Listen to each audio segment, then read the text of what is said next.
Hello കൂട്ടുകാരെ, ഞാനിന്ന് explain ചെയ്യാനായിട്ട് പോകുന്നത് 2016 പുറത്തിറങ്ങിയിട്ടുള്ള ഒരു കിഡിലൻ ഇന്തോനേഷ്യൻ ഹൊറർ മൂവിയാണ്. സിനിമയുടെ പേര് ദ ഡോൾ. ആദ്യമായിട്ടാണ് കൂട്ടുകാർ ഈ ഒരു ചാനൽ കാണുന്നതെങ്കിൽ ഇപ്പൊ തന്നെ ഒന്ന് സബ്സ്ക്രൈബ് ചെയ്തേക്കുക, ലൈക്കും ചെയ്യാൻ മറക്കണ്ട.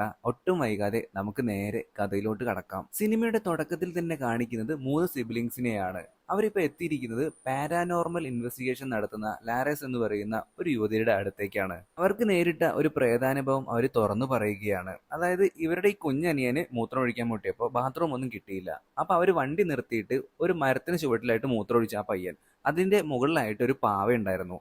അങ്ങനെ ഇവർ വീട്ടിലെത്തിയതിന് ശേഷം പെട്ടെന്ന് തന്നെ വാതിൽ ആരോ മുട്ടുന്നത് പോലെ തോന്നുകയാണ്. അവർ പുറത്തേക്ക് വന്ന് നോക്കുമ്പോൾ ഒരു പാവ അതേ പുറത്തിരിക്കുന്നത്. അപ്പൊ അനിയത്തി കുട്ടിയാണെന്ന് പറയുന്നുണ്ട്, എന്റെ ബോയ് ഫ്രണ്ട് കൊണ്ടുവന്ന് വെച്ചായിരിക്കും നാളെ എന്റെ ബർത്ത്ഡേയിൽ പറഞ്ഞിട്ട് അവൾ ആരോ പാവ എടുത്തിട്ട് വീട്ടിന്റെ അകത്തേക്ക് കൊണ്ടുപോവാണ്. എന്നിട്ട് ബെഡിൽ കിടത്തുന്നുണ്ട്. അങ്ങനെ അടുത്ത ദിവസം രാവിലെ മൂത്ത പെൺകുട്ടി ഇപ്പൊ സ്റ്റെയർ കേസ് ഇറങ്ങിയിട്ട് താഴേക്ക് വരുമ്പോൾ അവിടെ ടേബിളിലായിട്ട് ഈ ഒരു പാവ ഇരിക്കുന്നുണ്ട്. അപ്പൊ ആ പെൺകുട്ടിയുടെ അടുത്ത് പറയുന്നുണ്ട്, നീ എന്താ ഇവിടെ കൊണ്ടുവന്ന് വെച്ചേക്കണേ, മുകളിൽ കൊണ്ടുവന്ന് വെക്കാനായിട്ട്. ഇവളാണെന്നുണ്ടെങ്കിൽ അതൊന്നും കാര്യമാക്കാതെ ഈ ഒരു പാവ എങ്ങനെ ഇവിടെ വന്നെന്ന് വിചാരിച്ചിട്ട് ഇവൾ നേരെ ഇവളുടെ റൂമിലേക്ക് കൊണ്ടുവെക്കുന്നുണ്ട്. എന്നിട്ട് ഇവളുടെ ബോയ് ഫ്രണ്ടിനെ വിളിച്ചിട്ട്, നീ എനിക്ക് ഇന്നലെ സർപ്രൈസ് തന്നില്ലേ, പക്ഷെ ആ ബോയ് ഫ്രണ്ട് പറയുന്നുണ്ട്, ഞാൻ കൊണ്ടുവന്ന് വെച്ചെന്നല്ല, നീ എന്തൊക്കെയാ പറയുന്നത്, ഞാൻ വിശ്വസിച്ചു എന്നൊക്കെ പറഞ്ഞിട്ട് അവൾ ഫോൺ കട്ട് ചെയ്യുന്നുണ്ട്. പിന്നീട് ഇവള് കട്ടിലേക്ക് നോക്കുമ്പോൾ അവിടെ ആയിട്ട് ഒരു കടലാസ് ഉണ്ടായിരുന്നു. അതിൽ ഹൈഡ് ആൻഡ് സീക്ക് കളിക്കാമെന്നൊക്കെ പറഞ്ഞിട്ട് ചുമ്മാ അങ്ങനെ എഴുതി വെച്ചിട്ടുണ്ട്. ഇവളത് ചേച്ചിക്ക് കാണിച്ചു കൊടുത്തു. ആ ഇളയ കുരുപ്പിന്റെ പണിയായിരിക്കും എന്നാണ് ഇവർ രണ്ടുപേരും വിചാരിച്ചത്. പെട്ടെന്നാണ് താഴത്തെ നിലയിൽ നിന്ന് എന്തൊക്കെയോ സൗണ്ട് കേൾക്കുന്നത്. ഇവരങ്ങനെ പോയി നോക്കുമ്പോൾ അവിടെയും ആരെയും കാണാനില്ല.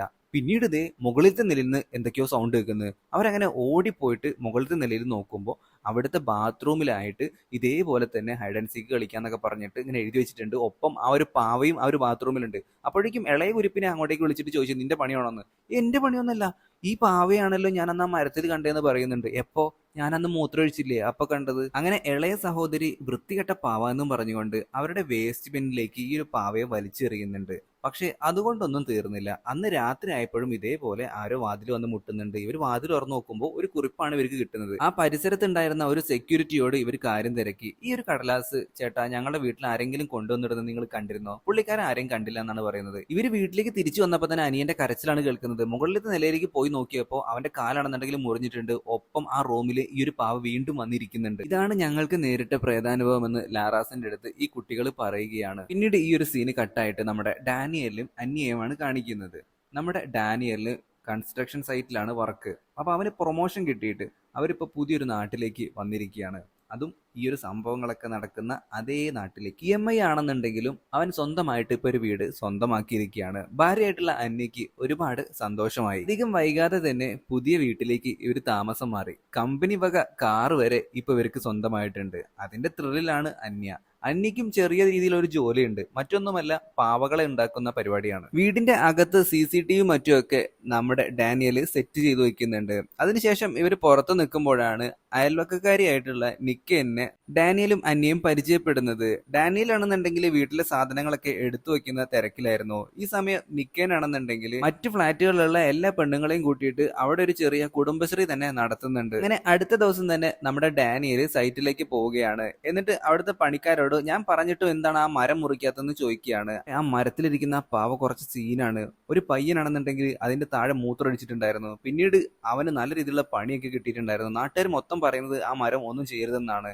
എന്ത് പറഞ്ഞാലും വേണ്ടില്ല, ഇന്നേക്ക് തന്നെ ആ ഒരു മരം മുറിക്കണം എന്നാണ് ഇപ്പൊ ഡാനിയൽ ഈ ഒരു പണിക്കാരോട് പറയുന്നത്. ഇതേസമയം നമ്മുടെ നിക്കനാണെന്നുണ്ടെങ്കിൽ അന്യം കൊണ്ട് അവളുടെ വീട്ടിലേക്ക് വന്നിരിക്കുകയാണ്. നിക്കന് ഒരു മകളുണ്ട്, പേര് സില്ല എന്നാണ്. അവളാണെന്നുണ്ടെങ്കിൽ ഇപ്പൊ അവിടെ എവിടെ ഒളിച്ചു നിൽക്കുന്നുണ്ട്. എന്നിട്ട് ഇവരുടെ രണ്ടിടത്തും കണ്ടുപിടിക്കാനായിട്ട് പറയാണ്. നമ്മുടെ നിക്കനാണെന്നുണ്ടെങ്കിൽ വാർഡ്രോബ് തുറന്നു നോക്കിയപ്പോൾ അതിന്റെ ഉള്ളിലായിട്ട് നമ്മുടെ സില്ല ഉണ്ടായിരുന്നു. അങ്ങനെ നമ്മുടെ അന്യ സില്ലയും പരിചയപ്പെടുന്നുണ്ട്. ഇതേ സമയം കൺസ്ട്രക്ഷൻ സൈറ്റിൽ ആ ഒരു മരം അവിടുത്തെ പണിക്കാർക്കൊന്നും ധൈര്യമില്ലാത്തതുകൊണ്ട് വേറെ പണിക്കാരെ കൊണ്ട് നമ്മുടെ ഡാനിയൽ മുറിച്ചു. അവിടെ ഉണ്ടായിരുന്ന ചില പണിക്കാരൊക്കെ പറയുന്നുണ്ട്, ഇനി എന്തൊക്കെയാണോ നടക്കാൻ പോകുന്നതെന്ന്. ഇവിടെ വീട്ടിലാണെന്നുണ്ടെങ്കിൽ നമ്മുടെ അന്യ ഡാനിയലിന് വേണ്ടിയിട്ട് സൂപ്പൊക്കെ റെഡിയാക്കിക്കൊണ്ടിരിക്കുകയാണ്. അപ്പോഴാണ് കോളിംഗ് ബെല്ല് കേൾക്കുന്നത്. ഇവിടെ നേരെ പുറത്തേക്ക് ഇറങ്ങി ചെല്ലുന്നുണ്ട്. അപ്പോഴാണ് കാറിന്റെ ഡിക്കി തുറന്നപ്പോ ആ ഒരു പാവ അതിലിരിക്കുന്നത് നമ്മുടെ ഡാനിയൽ കാണുന്നത്.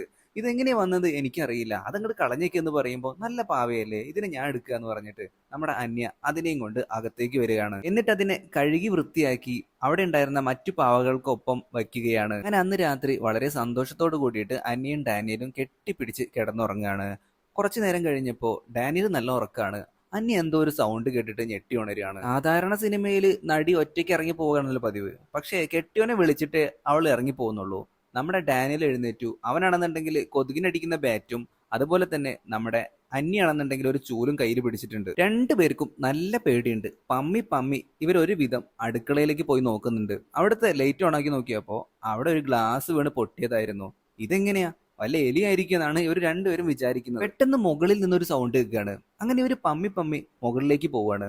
ഈ ഒരു പാവ ഇരിക്കുന്ന ആ ഒരു വാർഡ്രോബ് ഒക്കെ ഉണ്ടല്ലോ, അവിടെ എത്തിയപ്പോ നമ്മുടെ അന്യ ചോദിക്കുന്നുണ്ട് ഡാനിയലിന്റെ അടുത്ത്, നിങ്ങൾ കുശു കിട്ടോ, എന്തൊരു സ്മെല്ല്, ഞാനങ്ങ് ഇട്ടിട്ടില്ല, നീ വല്ലതും ഇട്ടതായിരിക്കും എന്നും പറഞ്ഞിട്ട് ഇവർ രണ്ടുപേരും ബെഡ്റൂമിലേക്ക് പോകാൻ നിൽക്കുകയാണ്. സത്യത്തില് ഈ ഒരു പ്രേതം അല്ലെങ്കിൽ ഈ ഒരു പാവ ഉള്ളിടത്ത് ഒരുമാതിരി സ്മെല്ല് ഉണ്ടായിരുന്നു. അതാണ് ഇവൾക്ക് കുശുവായിട്ട് തോന്നിയത്. അടുത്ത ദിവസം രാവിലെ ആയപ്പോഴത്തേക്കും നമ്മുടെ ഡാനിയൽ എന്തോ ഒരു സ്വപ്നം കണ്ടിട്ട് പെട്ടെന്ന് ചാടി എഴുന്നേൽക്കുന്നുണ്ട്. അടുക്കളയിലേക്ക് ചെന്ന ഡാനിയലിന്റെ അടുത്ത് നമ്മുടെ അന്യ ചോദിക്കുന്നുണ്ട്, നിങ്ങൾ വീണ്ടും ദുസ്വപ്നങ്ങളൊക്കെ കാണാൻ തുടങ്ങിയോന്ന്. അങ്ങനെ അന്നും പതിവ് പോലെ നമ്മുടെ ഡാനിയൽ വർക്കിന് പോയി. അതിനുശേഷം നമ്മുടെ അന്യ മാർക്കറ്റിലേക്ക് പോയിട്ട് ഒരു എലിക്കണിയും മറ്റൊക്കെ മേടിച്ചിട്ട് വരുമ്പോൾ അവളുടെ പാക്കേജ് മൊത്തം പൊട്ടി താഴെ വീഴുന്നുണ്ട്. നിക്കനും സില്ലയും വന്നിട്ട് അവളെ ഹെൽപ്പ് ചെയ്യാണ്. അപ്പൊ അന്യയുടെ അടുത്ത് ചോദിക്കുന്നുണ്ട്, അല്ല എന്തിനാ ഈ എലിക്കണി, നമ്മുടെ ഫ്ലാറ്റിൽ എവിടെയും എലികളില്ലല്ലോ. ഇവർക്ക് രണ്ടുപേർക്കും കൺഫ്യൂഷൻ വരികയാണ്. അങ്ങനെ ആ ഒരു CCTV കാര്യങ്ങളൊക്കെ പരിശോധിച്ച് നോക്കുമ്പോൾ എലി ഒന്നും കാണാനായിട്ട് പറ്റുന്നില്ല. ആ ഒരു ഡോറ് തനിയെ തുറക്കുന്നതായിട്ടാണ് ഇവർക്ക് കാണാൻ പറ്റുന്നത്. ഇതെന്താ സംഭവം എന്ന് അറിയാൻ വേണ്ടിയിട്ട് നമ്മുടെ നിക്കനും അന്യയും കൂടി ചേർന്നിട്ട് മുകളിലത്തെ നിലയിലേക്ക് പോവാണ്. ഈ സമയം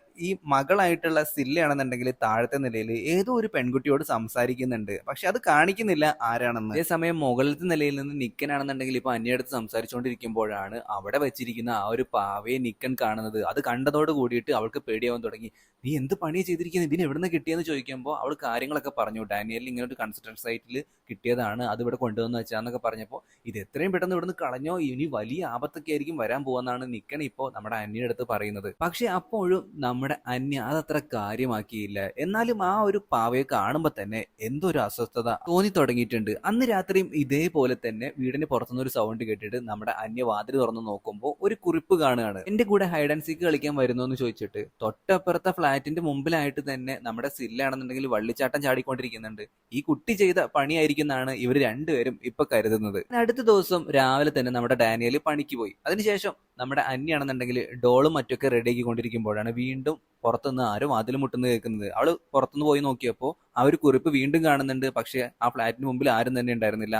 അപ്പൊ ഇവർക്ക് സംശയം തോന്നിയിട്ട് നമ്മുടെ സില്ലയുടെ വീട്ടിലേക്ക്, അതായത് നിക്കന്റെ മകളായിട്ടുള്ള സില്ലയെ അവൾ ഫോണിൽ വിളിച്ച് ചോദിക്കുന്നുണ്ട്, മോൾ ഇങ്ങനെ ഒരു കുറിപ്പ് എഴുതിയിട്ട് അവിടെ ഇട്ടിരുന്നോ എന്ന് ചോദിച്ചു. ഇല്ല ആന്റി, ഞാൻ അങ്ങനെ ഒന്നും ചെയ്തിട്ടില്ല എന്നാണ് സില്ല എന്ന് പറയുന്നത്, ആ പെൺകുട്ടി പറയുന്നത്. അങ്ങനെ അന്ന് രാത്രിയായി. വീണ്ടും ഇതേപോലെ ഡോറിൽ ആരോ മുട്ടുന്നത് കേൾക്കുകയാണ്. അവൾ തുറന്നു നോക്കുമ്പോൾ ഒരു മഴക്കോട്ടൊക്കെ ധരിച്ചിട്ട് ഒരു ചെറിയ കുട്ടി ഇങ്ങനെ മഴ നനഞ്ഞ് നിൽക്കുകയാണ്. ഇവള് കൊട എടുത്തിട്ട് ഈ കുട്ടിയാണെന്നുണ്ടെങ്കിൽ അകത്തേക്ക് കയറ്റുന്നുണ്ട്. എന്നിട്ട് ആ കുട്ടിക്ക് വേണ്ടിയിട്ട് കഴിക്കാനായിട്ട് സൂപ്പൊക്കെ തയ്യാറാക്കി കൊടുക്കുകയാണ്. ഈ കുട്ടിയാണെന്നുണ്ടെങ്കിൽ ഇപ്പൊ സൂപ്പൊക്കെ കുടിച്ചുകൊണ്ടിരിക്കുന്ന സമയത്ത് തന്നെ നമ്മുടെ നിക്കനെ വിളിച്ചിട്ട് ഇവള് കാര്യം പറഞ്ഞു, ഏതോ ഫ്ലാറ്റിൽ ഒരു കുട്ടി എന്റെ വീട്ടിലേക്ക് വന്നിട്ടുണ്ട്, ഒരു പെൺകുട്ടിയാണ് എന്ന് പറയുമ്പോ നിക്കൻ പറയുന്നുണ്ട്, ഇവിടെ മറ്റ് ആ ഒരു പ്രായത്തിലുള്ള കുട്ടികളൊന്നും ഇല്ലല്ലോ, നീ ഒന്ന് ശരിക്കും നോക്കിയെന്ന് പറയുമ്പോ ഇവക്കാണെന്നുണ്ടെങ്കിൽ ഇപ്പൊ പേടിയാവാൻ തുടങ്ങി. അപ്പോഴേക്കും ഈ കുട്ടി സൂപ്പൊക്കെ കഴിച്ചതിന് ശേഷം ആന്റി ഇവിടുത്തെ ബാത്റൂം എവിടെയാന്ന് ചോദിച്ചിട്ട് ബാത്റൂമിലേക്ക് കുട്ടി നടന്നു പോവാണ്. പെട്ടെന്ന് തന്നെ കറന്റും പോയി. താഴത്തെ നിലയിലെ ബാത്റൂമിൽ പോയി നോക്കിയെങ്കിലും ആ കുട്ടിയെ കാണാനില്ല. ഇവളിപ്പോ മുകളിലത്തെ നിലയിലേക്ക് പതിയെ ടോർച്ച് മടിച്ച് ചെല്ലുകയാണ്. അവിടെ എവിടെയും ഈ കുട്ടിയെ കാണാനായിട്ട് പറ്റിയില്ല. പകരം അവിടെ താഴെയായിട്ട് ആ ഒരു പാവയെ അവൾ കാണുന്നുണ്ട്. അവൾ പതിയെ അങ്ങോട്ടേക്ക് ചെന്ന് നോക്കുകയാണ്. ഇതേ സമയം നിക്കനാണെന്നുണ്ടെങ്കിൽ അവിടെ എന്തോ സംഭവിക്കാൻ പോകുന്നുണ്ടെന്ന് ഉറപ്പായപ്പോൾ അവൾ ഇവളെ രക്ഷിക്കാനായിട്ട് ഇങ്ങോട്ടേക്ക് എത്തിയിട്ടുണ്ട്. നിക്കൻ ആ വാതിൽ തുറക്കാനായിട്ട് നോക്കുമ്പോൾ പെട്ടെന്ന് നമ്മുടെ അന്യ അങ്ങോട്ടേക്ക് നോക്കുന്നുണ്ട്. അവൾ പിന്നീട് തിരിഞ്ഞു നോക്കുമ്പോഴേക്കും ഈ ഒരു കുട്ടി പ്രേതം അവളെ വന്നിട്ട് ഉപദ്രവിച്ചുകൊണ്ടിരിക്കുകയാണ്. അവൾ ഒട്ടും പ്രതീക്ഷിച്ചിട്ടുണ്ടായിരുന്നില്ല അങ്ങനെ ഒരു കാര്യം. അപ്പോഴേക്ക് നിക്കൻ വന്നിട്ട് അവളെ രക്ഷിച്ചു. അങ്ങനെ ഇവർ രണ്ടുപേരും കൂടി ചേർന്നിട്ട് ഈ ഒരു പാവയെ എടുത്തിട്ട് ഇപ്പൊ കാറിൽ അതേ സ്ഥലത്ത് ആ ഒരു മരം ഉണ്ടായിരുന്ന സ്ഥലത്തേക്ക് എത്തിയിട്ടുണ്ട്. നോക്കുമ്പോൾ ആ മരം അവിടെ ഇല്ല, മരം ഇവർ വെട്ടിമാറ്റിയല്ലോ. അങ്ങനെ അവിടെ ഉണ്ടായിരുന്ന ഒരു ഷാമാൻ അല്ലെങ്കിൽ ഒരു ഉസ്താദിനെ അവർ വിളിച്ചു വരുത്തുന്നുണ്ട് ആ ഒരു സ്പോട്ടിലേക്ക്. ഇനി എന്താണ് നമുക്ക് ചെയ്യാനായിട്ട് പറ്റുക എന്ന് ഇവർ രണ്ടുപേരും ആ ഒരു ഉസ്താദിന്റെ അടുത്ത് ചോദിക്കുമ്പോൾ പുള്ളിക്കാരൻ പറഞ്ഞു, ഇത് നമുക്ക് ഇവിടെ തന്നെ മറവ് ചെയ്യാമെന്ന്. അങ്ങനെ ഇവർ എല്ലാവരും കൂടി ചേർന്നിട്ട് അവിടെ ആ ഒരു പാവയെ കുഴിച്ചിടുകയാണ്. അതോടുകൂടിയിട്ട് എല്ലാം അവസാനിച്ചു എന്ന് ആരും കരുതേണ്ട. ഇതെല്ലാം കഴിഞ്ഞിട്ട് നമ്മുടെ അന്യയും നിക്കനാണെന്നുണ്ടെങ്കിൽ വീട്ടിലേക്ക് എത്തിയിട്ടുണ്ട്. നിക്കൻ അപ്പോൾ ചോദിക്കുന്നുണ്ട് അന്യയുടെ അടുത്ത്, നിനക്ക് എന്റെ വീട്ടിൽ നിൽക്കണോന്ന്. കുഴപ്പമില്ല എന്ന് പറഞ്ഞിട്ട് അന്യ അവളുടെ വീട്ടിലേക്ക് തന്നെ കയറി ചെല്ലുകയാണ്. ദേഹത്ത് മുഴുവൻ അഴുക്കാണല്ലോ. അപ്പൊ അവളൊന്ന് കുളിക്കാനായിട്ട് തീരുമാനിക്കുകയാണ്. നിക്കൻ അപ്പോഴും അവളെ വിളിച്ചിട്ട് കാര്യം തിരക്കുന്നുണ്ട്, കുഴപ്പമൊന്നുമില്ലല്ലോ എന്ന്. കുഴപ്പമൊന്നുമില്ല എന്ന് പറഞ്ഞിട്ട് അവള് ഫോൺ വെച്ചു. ഫോൺ വെച്ച അപ്പൊ തന്നെ മുകളിലത്തെ നിലയിൽ നിന്ന് എന്തോ ഒരു സൗണ്ട് കേൾക്കാനായിട്ട് തുടങ്ങി. ഇവൾക്കാണെന്നുണ്ടെങ്കിൽ ഇപ്പൊ പേടിയാവുന്നുണ്ട്. പക്ഷെ എന്താണെന്ന് അറിയാനുള്ള ആ ഒരു ക്യൂരിയോസിറ്റി കാരണം അവൾ അവിടെ നിന്ന് ഇറങ്ങി പതിയെ ആ ഒരു ശബ്ദം കേട്ട സ്ഥലത്തേക്ക് നടക്കുകയാണ്. ജോലി തിരക്ക് കാരണം ഡാനിയൽ ആണെന്നുണ്ടെങ്കിൽ ഒരു മീറ്റിങ്ങിന് പോയേക്കായിരുന്നു. അതുകൊണ്ട് തന്നെ അവൻ വീട്ടിലേക്ക് ഈ സമയമായിട്ടും എത്തിയിട്ടുണ്ടായിരുന്നില്ല. ഇവൾ അങ്ങനെ മുകളിലത്തെ നിലയിലുണ്ടായിരുന്ന ഒരു സ്റ്റോറേജ് റൂമിലേക്കാണ് ഇപ്പൊ എത്തിയിരിക്കുന്നത്. അവിടെ ആയിട്ട് ഒരു അലമാര ഉണ്ടായിരുന്നു. അത് തുറന്നു നോക്കിയപ്പോൾ അതിന് താഴെയായിട്ട് ആ ഒരു പാവ ഇരിക്കുന്നു. ഇതെങ്ങനെ ഇവിടെ വന്നു എന്ന് അവൾ ചിന്തിച്ചിരിക്കുമ്പോഴേക്കും ആ ഒരു അലമാരയുടെ മുകളിൽ നിന്ന് ആ ഒരു കുട്ടി പ്രേതം അവളുടെ മേലോട്ട് ചാടുകയാണ്. എന്നിട്ട് അവളെ ഉപദ്രവിച്ചുകൊണ്ടിരിക്കുമ്പോഴേക്കും നമ്മുടെ ഡാനിയൽ വീട്ടിന്റെ ഉള്ളിലേക്ക് എത്തിയിട്ടുണ്ടായിരുന്നു. അന്നിയുടെ കരച്ചിൽ കേട്ട അപ്പൊ തന്നെ നമ്മുടെ ഡാനിയൽ അങ്ങോട്ടേക്ക് ഓടിയെത്തി. അപ്പോഴേക്കും അവളുടെ ദേഹം നോക്കുമ്പോൾ മുറിവുകളൊക്കെ സംഭവിച്ചിട്ടുണ്ടായിരുന്നു. അതായത് ആ ഒരു പ്രേതം ആക്രമിച്ചതായിരുന്നു അതെല്ലാം. ഈ കാര്യങ്ങളൊക്കെ നമ്മുടെ ഡാനിയലിന്റെ അടുത്തും നിക്കനും അന്യയും തുറന്നു പറഞ്ഞു. പക്ഷെ ഡാനിയൽ അപ്പോഴും ഇതിലൊന്നും അത്ര വലിയ കാര്യം ഉണ്ടായിരുന്നില്ല. അവൻ എപ്പോഴും ബിസിനസ്സും കാര്യങ്ങളായിട്ട് തിരക്കിലായിരുന്നു. പിന്നീട് കാണിക്കുന്നത് ഡാനിയൽ ഈ ഒരു കൺസ്ട്രക്ഷൻ സൈറ്റിലേക്ക് എത്തിയിരിക്കുന്നതാണ്. അവിടെ ഉണ്ടായിരുന്ന നാട്ടുകാർ മൊത്തം വന്നിട്ട് അവിടെ പ്രശ്നമാക്കിക്കൊണ്ടിരിക്കുകയാണ്. അതായത് ഈ ഒരു മരം മുറിച്ചതോട് കൂടിയിട്ട് നാട്ടിലുള്ള പലർക്കും ഈ ഒരു പാവയുടെ ആക്രമണം നേരിടേണ്ടതായിട്ട് വന്നിട്ടുണ്ട്. എല്ലാം കാരണം നീ ഒറ്റൊരുത്തനാണെന്ന് പറഞ്ഞിട്ട് ഡാനിയലിനെ അവിടുത്തെ മെയിൻ സൂപ്പർവൈസർ പിരിച്ചുവിടുകയാണ്. കുറച്ച് സമയം കഴിഞ്ഞപ്പോൾ തന്നെ നമ്മുടെ ഡാനിയൽ വീട്ടിലേക്ക് എത്തി. പക്ഷെ ജോലി പോയ കാര്യമൊന്നും തന്നെ നമ്മുടെ അന്യയുടെ അടുത്ത് അവൻ പറഞ്ഞില്ല. കൂട്ടിനായിട്ട് നിക്കനാണെന്നുണ്ടെങ്കിൽ അന്യയുടെ അടുത്ത് ഉണ്ടായിരുന്നു. ഡാനിയൽ വന്നതോട് കൂടിയിട്ട് നിക്കൻ അവളുടെ വീട്ടിലേക്ക് പോയി. അങ്ങനെ അന്നത്തെ ദിവസം രാത്രിയായപ്പോൾ നമ്മുടെ ഡാനിയലും അന്യം കിടന്നുറങ്ങുമ്പോൾ പെട്ടെന്നൊരു സൗണ്ട് കേട്ടിട്ട് അന്യ എഴുന്നേൽക്കുകയാണ്. കട്ടിലിനടിയിൽ നിന്ന് ആരോ നഖം ഉപയോഗിച്ചിട്ട് കട്ടിലും ഇങ്ങനെ വരയുന്നതായിട്ട് അവൾക്ക് തോന്നുകയാണ്. അവൾ പെട്ടെന്ന് തന്നെ കട്ടിലിനടിയിലേക്ക് ടോർച്ചടിച്ച് നോക്കുന്നുണ്ട്. എന്നിട്ട് അവൾ കട്ടിലേക്ക് തന്നെ തിരിച്ചു കയറിയപ്പോൾ ആ ഒരു പ്രേതമാണെന്നുണ്ടെങ്കിൽ ഇവരുടെ രണ്ടുപേരുടെയും നടുവിലായിട്ട് ഇരിക്കുകയായിരുന്നു. അങ്ങനെ അപ്പൊ തന്നെ ആ ഒരു പ്രേതം ഇവളെ ആക്രമിക്കുകയാണ്. അതും കണ്ടിട്ടാണ് നമ്മുടെ ഡാനിയൽ ഉറക്കെഴുന്നേൽക്കുന്നത്. അന്യയുടെ കാലിനായിട്ട് നല്ല രീതിയിലുള്ള പരിക്ക് പറ്റിയിട്ടുണ്ടായിരുന്നു. ഡാനിയൽ ഇങ്ങനെ ബാത്റൂമിൽ നിന്ന് സൗണ്ട് കേട്ടിട്ട് അങ്ങോട്ടേക്ക് പോയി നോക്കിയപ്പോൾ ബാത്റൂമിലായിട്ട് ആ ഒരു പാവ ഇരിക്കുന്നുണ്ടായിരുന്നു.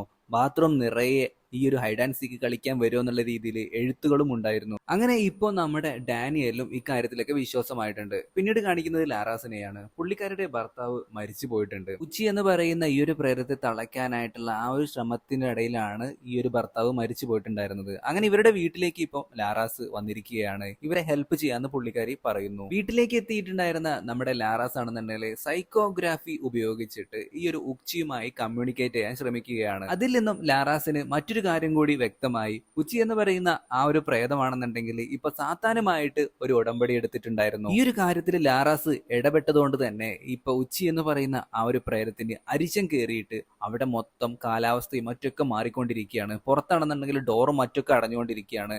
ഈ ഒരു ലാറാസിനെ സഹായിക്കാനായിട്ട് രണ്ടുപേരും കൂടി അങ്ങോട്ടേക്ക് വരുന്നുണ്ട്. ഇവരങ്ങനെ മന്ത്രവും മറ്റൊക്കെ ചൊല്ലിയിട്ട് വീണ്ടും ഈ ഒരു ഉച്ചയുമായിട്ട് കമ്മ്യൂണിക്കേറ്റ് ചെയ്യാൻ ശ്രമിക്കുന്നുണ്ടെങ്കിലും സാധിക്കുന്നില്ല. കസേരയിൽ ഇരിക്കുന്ന അന്യയെ അപ്പൊ തന്നെ ആ പ്രേതം വന്നിട്ട് വലിച്ചുകൊണ്ട് പോകാൻ ശ്രമിക്കുന്നുണ്ട്. ഡാനിയലും അതുപോലെ തന്നെ ഈ ലാറാസും കൂടി ചേർന്നിട്ട് ഒരു കണക്കിനാണ് അവളെ രക്ഷപ്പെടുത്തുന്നത്. ഇത്രയൊക്കെ ചെയ്തിട്ടും ലാറാസ് ഈ ഒരു ദൗത്യത്തിൽ നിന്ന് പിന്മാറില്ലെന്ന് മനസ്സിലാക്കിയിട്ടുള്ള ഉച്ചി എന്ന് പറയുന്ന ആ ഒരു പ്രേതം ഇവരുടെ അയൽക്കാരിയായിട്ടുള്ള നിക്കൻ എന്ന് പറയുന്ന ആ ഒരു യുവതിയുടെ ദേഹത്തേക്ക് കയറുകയാണ്. അപ്പൊ തന്നെ നിക്കന്നെ തീർത്ത് കളയുകയാണ് ആ ഒരു പ്രേതം. ഇതേ സമയം ഉച്ചി എന്ന് പറയുന്ന ആ ഒരു പ്രേതമാണെന്നുണ്ടെങ്കിൽ ലാറാസിന്റെ മകളെയും തേടിയെത്തിയിട്ടുണ്ടായിരുന്നു. അവിടുത്തെ വേലക്കാരി അപ്പോൾ തന്നെ ലാറാസിനെ ആ ഒരു കാര്യം അറിയിക്കുകയും ലാറാസ് എത്രയും പെട്ടെന്ന് തന്റെ മകളെ തേടി അങ്ങോട്ടേക്ക് പോവുകയും ചെയ്തു. വീട്ടിലേക്ക് എത്തിയിട്ടുണ്ടായിരുന്ന ലാറാസ് മകൾക്ക് ഒന്നും സംഭവിച്ചിട്ടില്ല എന്നുള്ള കാര്യത്തിൽ ഉറപ്പുവരുത്തി. പക്ഷെ അപ്പോഴേക്കും ഡാനിയലിനെയും അന്യയും അതുപോലെ തന്നെ ഇവരെ ഹെൽപ്പ് ചെയ്യാനായിട്ട് വന്നിട്ടുണ്ടായിരുന്ന ആളുകളെയും ഇപ്പൊ ഒരുപാട് വവ്വാലുകൾ വന്നിട്ട് ആക്രമിച്ചുകൊണ്ടിരിക്കുകയാണ്. അതുകൊണ്ട് തന്നെ എല്ലാവരും ഇപ്പൊ ചെതറി ഓടിയിരിക്കുകയാണ്. ഡാനിയലും അന്യാണെന്നുണ്ടെങ്കിൽ ഇപ്പൊ രണ്ടും രണ്ട് വഴിക്കായിട്ടുണ്ട്. പെട്ടെന്ന് തന്നെ ഉച്ചി എന്ന് പറയുന്ന ആ ഒരു പ്രേതം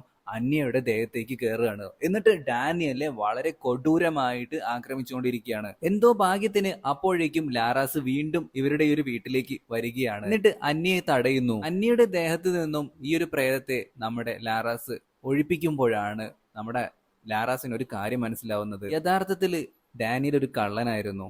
ഉച്ചി എന്ന് പറയുന്ന ആ ഒരു പ്രേതത്തിന്റെ വീട്ടിലേക്ക് ഇവരൊരു ദിവസം കയറി വരുന്നു. അങ്ങനെ ആ ഉച്ചി എന്ന് പറയുന്ന പെൺകുട്ടിയുടെ അച്ഛനെയും അമ്മയെയും ഇവർ വകവരുത്തുന്നു, ഒപ്പം ഈ ഒരു പെൺകുട്ടിയെയും. അതുകൊണ്ടാണ് ഈ ഒരു പ്രേതം ഇവനെ വേട്ടയാടിക്കൊണ്ടിരിക്കുന്നത്. ഇനിയും ലാറാസിനെയും പുറത്തേക്കാക്കിയ ഈ ഒരു പ്രേതമാണെന്നുണ്ടെങ്കിൽ എല്ലാ വാതിലുകളും അടച്ചു കളയുകയാണ്. ഇപ്പോ ഡാനിയൽ മാത്രമാണ് അകത്തുള്ളത്. ഈ ഒരു പ്രേതം എന്നിട്ട് അവനെ കൊണ്ട് തന്നെ അവന്റെ ശരീരം ഇല്ലാതാക്കുകയാണ്. ഡാനിയലിന്റെ കഥ കഴിഞ്ഞതിന് ശേഷം അവിടുത്തെ ഡോറൊക്കെ ഓപ്പൺ ആവുന്നുണ്ട്. നമ്മുടെ ലാറാസ് ആണെന്നുണ്ടെങ്കിൽ മുകളിലത്തെ നിലയിലേക്ക് പോയി നോക്കുമ്പോൾ അവിടെ അപ്പോഴും ആ ഒരു പാവയുണ്ടായിരുന്നു. പിന്നീട് മാധ്യമപ്രവർത്തകർ വന്നു, പോലീസുകാർ വന്നു, ഡെഡ് ബോഡിയും കാര്യങ്ങളൊക്കെ അവിടെ നിന്ന് കൊണ്ടുപോകുന്നു. ഇങ്ങനെ ഒരു സീനിലാണ് നമ്മുടെ ഇന്നത്തെ സിനിമ അവസാനിക്കുന്നത്. തുടക്കത്തിൽ നമ്മൾ വിചാരിക്കും ആ ഒരു സിബ്ലിങ്സിന്റെ ആയിരിക്കും ഇനി അങ്ങോട്ടുള്ള സ്റ്റോറി മൊത്തം, പക്ഷെ പെട്ടെന്ന് തന്നെ ഡാനിയലിനെയും അന്യയും കാണിച്ചിട്ട് കഥ അങ്ങോട്ട് മാറുകയാണ്. അപ്പൊ നമ്മുടെ ഇന്നത്തെ സ്റ്റോറി എല്ലാ കൂട്ടുകാർക്കും ഇഷ്ടപ്പെടുന്നെങ്കിൽ ലൈക്ക് ചെയ്യാനും ഷെയർ ചെയ്യാനും മറക്കരുത്. ആദ്യമായിട്ടാണ് നമ്മുടെ ഈ ഒരു കൊച്ചു ചാനൽ നിങ്ങൾ കാണുന്നതെങ്കിൽ ഇപ്പൊ തന്നെ ഒന്ന് സബ്സ്ക്രൈബ് ചെയ്ത് വെച്ചേക്കുക.